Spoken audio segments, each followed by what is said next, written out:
ากาศรอบๆพระธาตุเก่าเด้อไปซื้อเลยในทางเข้าบรรยากาศยามแรงช่วงประมาณ6 โม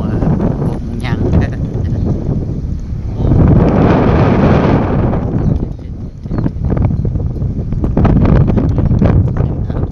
ซื้อเลยบ่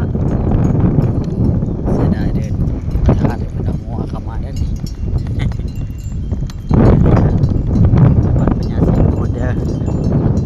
นี่เลี้ยวทางหน้าก็ได้เบรก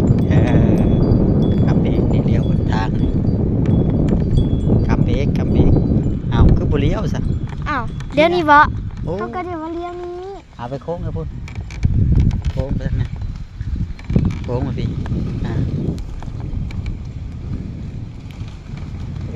บ่เว้าบ่เข้าใจกัน เข้าใจบ่เห็นว่าวัดพญาศรีโคตรเลี้ยวกับเบรกเลี้ยวไปเข้าโค้งก็ต้องพอดความไวลงเลยไปซื้อเลยตึ๊ดโอ้เราบริเวณเดินพระธาตุสีโกนตะบองอันนี้บนไต่เด้อนี่อีกแล้วเบรกก่อนเบรกให้เราไปก่อน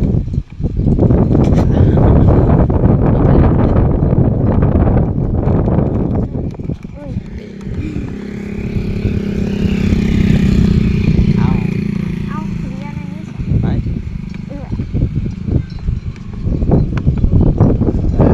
คือให้ดีเลี้ยวบนเก่าเด้อเลี้ยวมันเด้อเลี้ยวขวาเลี้ยวขวาผ่อนเครื่องไวลงไปซื้อแล้ว เดี๋ยวก่อนจะบอก นี่ลงเบรกนะแม่เอ้า แม่กินยังบ่ฮอดครับ นี่นะ โอ้